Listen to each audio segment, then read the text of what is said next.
आज आपले मित्र संतोष भाऊ कासलीवाल बोलेल का नाही व्हिडिओ? 59 वर्ष पूर्ण झाले. 60व्या वर्षात त्यांनी आज पदार्पण केलेलं. सर्वजण आपण योगा ग्रुपतर्फे त्यांचा वाढदिवस साजरा करतो.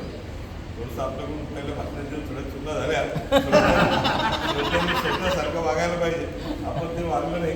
ठीक आहे, आपण संतोष भाऊच्या बाबतीत काय बोलणार? जवाहर सरनी इतकं बोललं का आणि बापरे बोललो, मला काय राहिलंच नाही बोलायला. काय बोलणं आता सांगत नाही, तरी मी पूर्ण बोलून सांगणार. जसं प्रकाशने सांगितलं की या कुटुंबाचे संस्कार, वडिलांचे संस्कार मुलावर कसे पाहिजे, भाऊनी यांच्यावर जसे संस्कार पाहिजे तसे संस्कार प्रत्येक वडिलांनी, आता आपण सुद्धा वडील आहे, यांच्या वडिलांनी संतोष भाऊ जसे संस्कार टाकले तसे संस्कार आपण सुद्धा आपल्या मुलावर टाकले पाहिजे. संस्कार टाकायचा नियम काय असतो? 2 गोष्टी माझ्या वडिलांनी सांगितलं. पराय धन आणि पराय स्त्री याचा जर आपण मोह सोडला तर आपलं आयुष्य एकदम सुखी राहतं. हे पहिलं संस्काराचं उदाहरण. दुसऱ्याची प्रॉपर्टी, दुसऱ्याची स्त्री कधीच नजर नाही ठेवायची. आपण आपलं कमवायचं, त्याच्यात भांडणं होत नाही, काही होत नाही, काही नाही, आपण सुखी संसार चालतो. ते वडिलांचे संस्काराचं एक पहिलं उदाहरण नाही. दुसरं उदाहरण व्यवहार. वडिलांनी दुसऱ्या मुलाला काय शिकायला पाहिजे, यांना काय शिकवलं त्यांच्या वडिलांनी? व्यवहार. यांच्या वडिलांचं असं होतं का यांचे वडील मंगळवारी जे मोंड्याची चुकवती होत होती, मी काही दिवस मुंडा गेला 1983 1 वर्ष, माझं मन नाही लागलं त्या मोंड्यामध्ये. त्यांच्या वडिलांची सुपर का झालं 83-82 मध्ये मी कांते सेटकडे काम करायचं. तर मंगळवारी 11 वाजता कोणीचा हिशोब पाहायचं नाही, काही नाही, जे आपलं देणं आहे ते 11 वाजता पूर्ण त्यांचा माणूस मुंड्यात देऊन टाकायचं. हे व्यवहार संतोष हे सुद्धा आपण आपल्या मुलाला शिकवलं पाहिजे. मग लोकांचं देणं आहे ते ताबडतोब आपण देऊन त्यांची क्रेडिट राहते. तर संतोष शेठनी सुद्धा त्यांच्या मुलावर, त्यांच्या वडिलांनी जे संस्कार संतोष शेठवर टाकले तेच संस्कार त्यांनी त्यांच्या मुलावर टाकले. 2 मुलं आहेत, तुम्ही बघाल, दोन्ही मुलं इतके स्मित भाषी.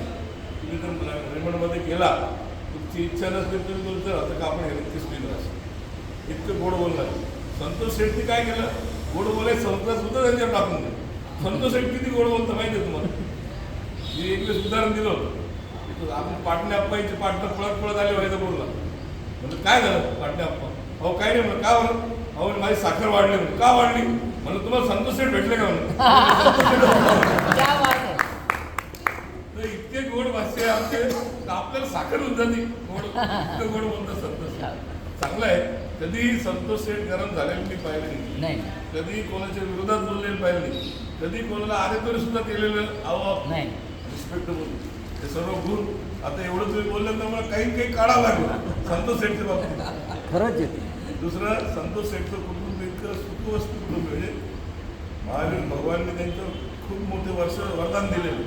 त्यांची मंडळी, मुलं इतके सुशिक. त्यांची मंडळी, तुम्ही यांचं घरी गार्डन पाहिलं का? कोण गेलो त्यांच्या घरी? फक्त 2च जाऊ ना मग सगळेच आज. बोल ले जाएंगे तो जाएंगे ना. मंडळीला झाडाचा शौक आहे. त्यांच्या घराचं एकदा तुम्ही गार्डन पहा, पहिलं पण त्यांच्या घरासारखं गार्डन कोणच नाही. त्यांच्या मंडळी झाडाला शौक आहे. पावसाळ्यात मंडळी बी आणते, रोपं आणते, आणि रोडला यांची मंडळी झाडं लावतात. म्हणजे पैसे कमवण्याबरोबर यांचं सामाजिक बांधिलकी सुद्धा येत नाही. संतोष शेठ त्यांचं स्थानक आहे कुठं? खंडाळ्याला. दरवर्षी वडिलांच्या नावाने काही दान देत राहतात.